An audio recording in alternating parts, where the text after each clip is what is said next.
따뜻한 햇살과 모든 것이 무르익는 여름에 시원한 바람과 같은 주님의 교회의 매일 말씀 묵상에 오신 여러분들을 환영합니다. 안녕하세요 성도 여러분, 8월 22일 화요일 말씀 묵상 시작하도록 하겠습니다. 오늘 함께 묵상 말씀은 사도행전 25장 24절에서 27절까지의 말씀입니다. 다 함께 읽겠습니다. 베스도가 말하되 아그리빠 왕과 여기 같이 있는 여러분이여, 당신들이 보는 이 사람은 유대의 모든 무리가 크게 외치되 살려두지 못할 사람이라고 하여 예루살렘에서와 여기서도 내게 청언하였으나 내가 살피건대 죽일 죄를 범한 일이 없더이다. 그러나 그가 황제에게 상소한 고로 보내기로 결정하는 나이다. 그에 대하여 황제께 확실한 사실을 아를 것이 없으므로 신문한 후 상소할 자료가 있을까 하여 당신들 앞, 특히 아그리빠 왕 당신 앞에 그를 내세웠나이다. 그 죄목도 밝히지 아니하고 죄수를 보내는 것이 무리한 일인 줄 아나이다 하였더라. 아멘. 오늘 본문 가운데 있는 이 바울은요, 현재 감옥에 갇히게 된 지 2년이라는 세월이 지난 이후의 상황입니다.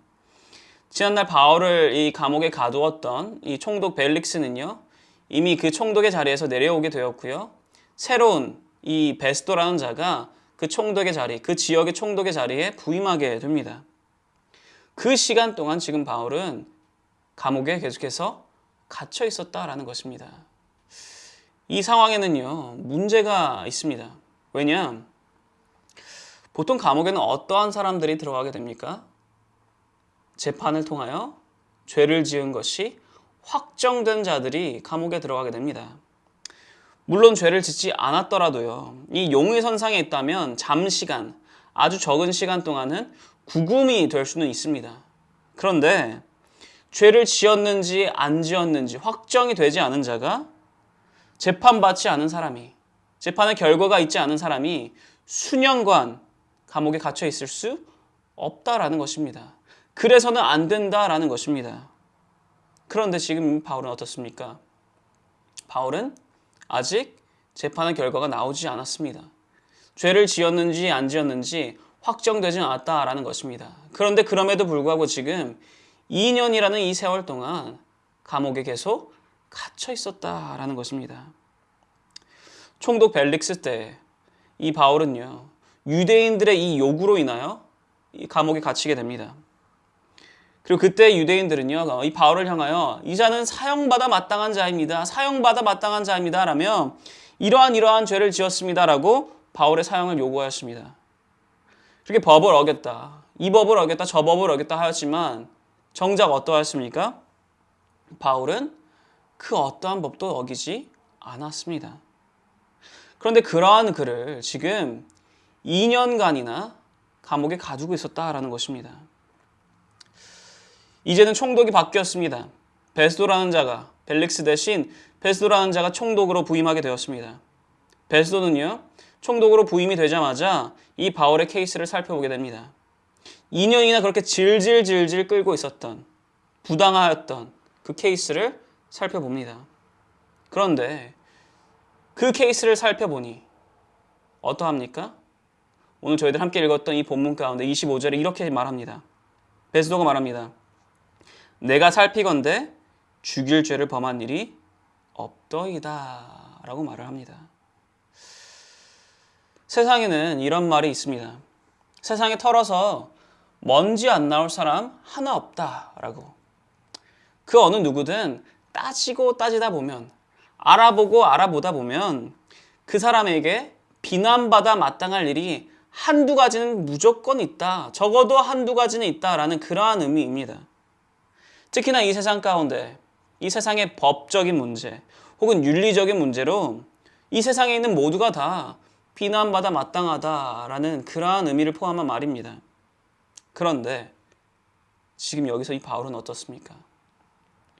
그럴 일이 없다라고 합니다. 바울은요, 로마 이 시민이었기 때문에 로마 황제 앞에서, 그 가이사 앞에서 재판을 받을 수 있는, 그 요구를 할 수 있는 권리가 있었습니다. 그리고 바울은 그 재판을 요청하였습니다. 그런데 문제는요, 2년이라는 이 시간 동안 이 바울을 탈탈 털어보았는데 먼지 하나 나오지 않았다라는 것입니다. 먼지가 한 톨이라도 있어야지. 그걸 어떻게든 부풀려서 이 로마 황제에게 이러한 이유로 재판을 합니다. 요청합니다라고 알릴 수가 있을 텐데 그 먼지 한 톨조차 지금 2년 동안 찾지 못했다라는 것입니다. 그리고 이러한 모습은요. 이러한 바울의 모습은 이 시대를 살아가는 우리들, 이 크리스찬들이 본받아 마땅할 모습입니다. 세상의 법을 다 공부하고 세상의 법대로 살아라 라는 말이 아닙니다. 이 세상에는 수많은 나라가 있고요. 그 수많은 나라들 가운데 크리스찬이라는 이 존재의 이유만으로 죽임당하는 것이 마땅한 그러한 법들이 있습니다.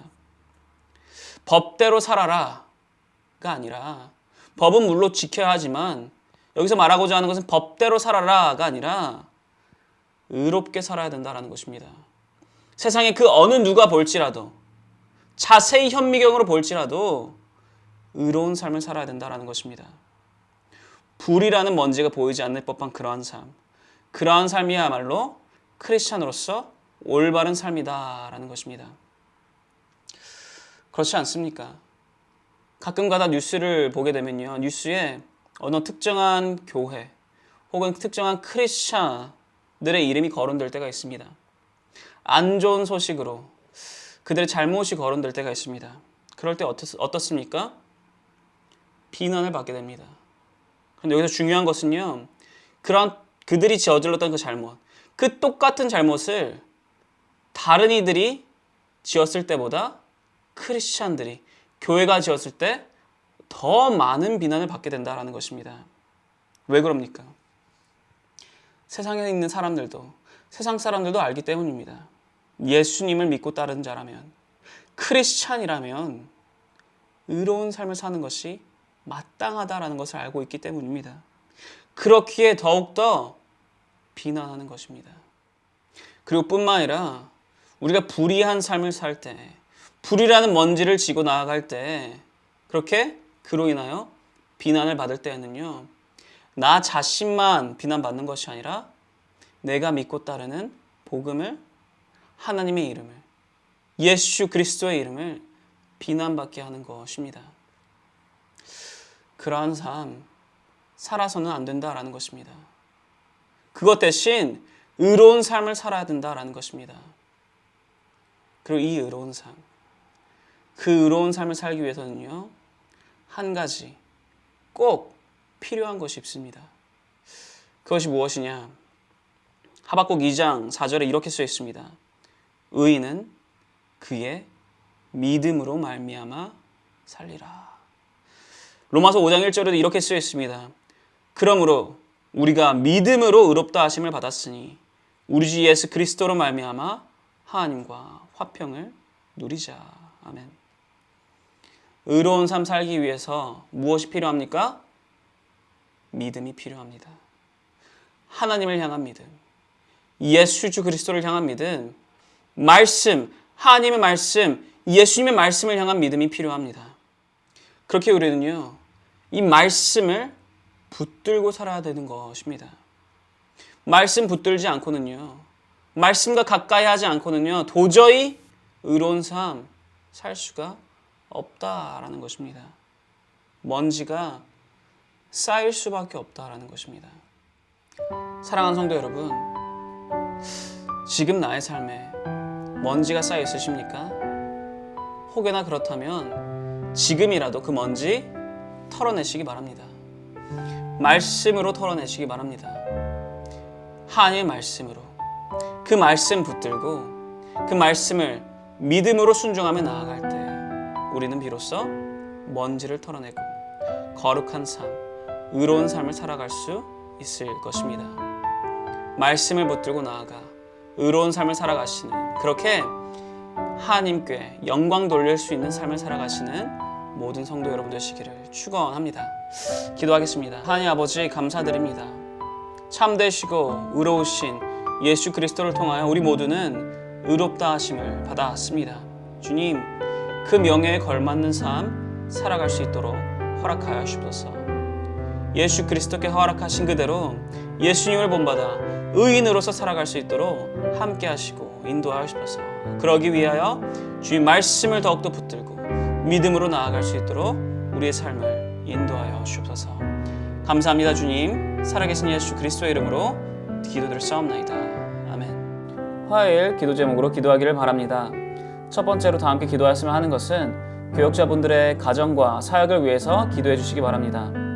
교역자분들께서 성령 충만함으로 말씀을 준비하시고 그렇게 사역을 감당하실 수 있도록, 그리고 교역자분들의 가정과 그분들의 자녀들을 주님께서 지켜주시도록 기도해 주시기 바랍니다. 두 번째로 다 함께 기도하였으면 하는 것은 화요 중보기도 모임을 위해서 기도해 주시기 바랍니다. 이 화요 중보기도 모임이 성령 충만한 기도 모임이 될 수 있도록, 그리고 이 중보기도 모임을 통해서 이 주님의 교회가 영적 동력을 얻어 힘차게 나아가는 그런 2023년이 될 수 있도록 기도해 주시기 바랍니다. 그리고 마지막으로는 선교사님들을 위해서 기도해 주시기 바랍니다. IT의 박동환 선교사님, 우즈벡의 강세르게 이상 선교사님, 러시아의 김성종 선교사님, 그리고 브릿지 미니스트리의 김영수 간사님을 위해서, 이분들의 사역과 이분들의 가정을 위해서 다 함께 기도해 주시기 바랍니다. 다 함께 기도하겠습니다.